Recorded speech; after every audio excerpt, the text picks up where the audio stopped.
Shadiya madam को कह सकते हैं, क्योंकि ये रोड का जो काम सही महीने में उन्होंने शुरू किया था जब वो डीडीसी थी, आज भी हैं वो, तो लिहाजा लेकिन पुल का काम था काफ़ी बड़ा था, उसमें ज़्यादा पैसा लगता था और उसमें जावेद साहब ने काफ़ी जोर लगाया और मुझे भी यहाँ आने का चड्डा मंडी पे आने का मौका मिला, अपने बाबा के दर्शन करने का मौका मिला। और जब मैं आया और मैंने खुद भी महसूस किया कि आप लोगों की ये बड़ी पुरानी डिमांड है जो आज़ादी से लेकर आज़ादी से पहले की ये डिमांड है और किसी ने बड़े लोग आए, बड़े लोग यहाँ से चुन के गए, किसी ने पूरी नहीं की।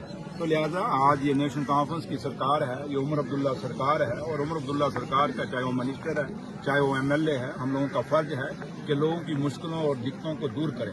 तो लिहाजा उसी सिलसिले को, उस कड़ी को आगे बढ़ाते हुए आज हमने ये पुल का उद्घाटन किया है और शड्डा मंडी को, क्योंकि ऑनरेबल एमएलए साहब ने खुद कहा कि मैं शड्डा पूरे इलाके को एक सिटी बनाना चाहते थे, हम जब इलेक्शनों में इन्होंने वादा किया था, तो उसी सिटी को बनाने के लिए एक आगाज है, क्योंकि सबसे पहले कनेक्टिविटी की जरूरत होती है किसी भी एरिया की डेवलपमेंट के लिए। तो आज कनेक्टिविटी आपकी जुड़ गई है और आज को यहाँ हमने आपको एक डाक बंगला भी दे दिया है और यहाँ आके लोग अगर कोई रहना भी चाहेंगे तो वो रह भी सकेंगे और कोई लोग अगर लेट हो जाएंगे तो उनको कहीं दिक्कत नहीं होगी। तो लिहाजा अभी भी काफ़ी सारे काम हैं, इन लोगों ने काफ़ी सड़कें बताई हैं, हम समझ सकते हैं कि अभी भी इन पहाड़ों के ऊपर बड़े दूर दराज में लोग रहते हैं, ऐसे मोड़े ऐसे टोके हैं जहां इन लोगों के बसेरे हैं और इन लोगों को सड़कों की जरूरत है। और हमारी, क्योंकि अब ये पिछले 11 साल यहाँ पीडीपी और बीजेपी की सरकार रही है, अब ये दिखता है कि 11 साल में उन्होंने क्या किया।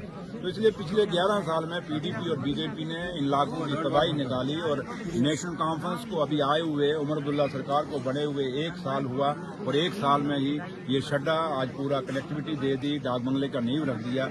ये बहुत बड़ी सौगात है शड्डा के लोगों के लिए। तो इसलिए ये नेशनल कॉन्फ्रेंस जो काम जो कहती है वो करती है और जो नेशनल कॉन्फ्रेंस के लोग जो जीत के आए हैं, उन्होंने, हम लोगों ने जो वादे अपनी अपनी कॉन्स्टिट्यूंसियों में किए हैं उन वादों को निभा रहे हैं और उन्हीं वादों के निभाने में एक कड़ी ये शड्डा की डेवलपमेंट है। सर, लोगों को रोडों की बहुत ज्यादा जरूरत है। कालाकोट, चिरंगल कोट, काबू बहुत खस्ता हालत है लोगों की। सर, वहाँ पर रोड की बहुत ज्यादा जरूरत है, वो लोगों की डिमांड है रोड। ये कहाँ, कौन सी कॉन्स्टिट्यूंसी? कालाकोट के एमएलए कौन है? आपको तो उनको आपको सवाल पूछना चाहिए। डिप्टी सीएम है, हम उनसे भी पूछते हैं। सुनिए, मैं डिप्टी सीएम हूँ ना, मैं उनका मुलाजिम तो नहीं हूँ। सुनिए भैया, सुन लेना, छोटा पत्रकार हो, जज्बात बड़े हैं, जुनून बड़ा है, लेकिन सीख भी लो कि काम कैसे होता है। काम ऐसे होता है कि ऑनरेबल एमएलए साहब हमारे पास आएंगे तो हम काम करेंगे ना, ऑनरेबल एमएलए साहब हमें बताएंगे तो काम करेंगे। मुझे रात को, अब यहाँ अगर ये पुल बना तो ये ऑनरेबल एमएलए साहब ने बोला, शादिया मैडम जो डीडीसी हैं उन्होंने बोला तो ये बना। अब कोई आएगा ना, तू बचपन से निका जा हो ना तो रोंदा है तो मां दूध देंदी थी ना, तुम इतना सोचा मैं मां नोटिस में आ गया। लेकिन अपने एमएलए को बोलो जिसको वोट लोगों ने वहां डाला है, लोगों को पूछिए अपने एमएलए की अकाउंटेबिलिटी। जैसे ये लोग यहाँ एमएलए की अकाउंटेबिलिटी, मैं निशारा में काम नहीं करता, मुझे मेरे गले से पकड़ते हैं लोग वहाँ पे, कहते हैं जनाब वोट डाले हैं। तो लोग जो जिन्होंने वोट डाले हैं अपने एमएलए को पकड़े ना, क्यों नहीं पकड़ते?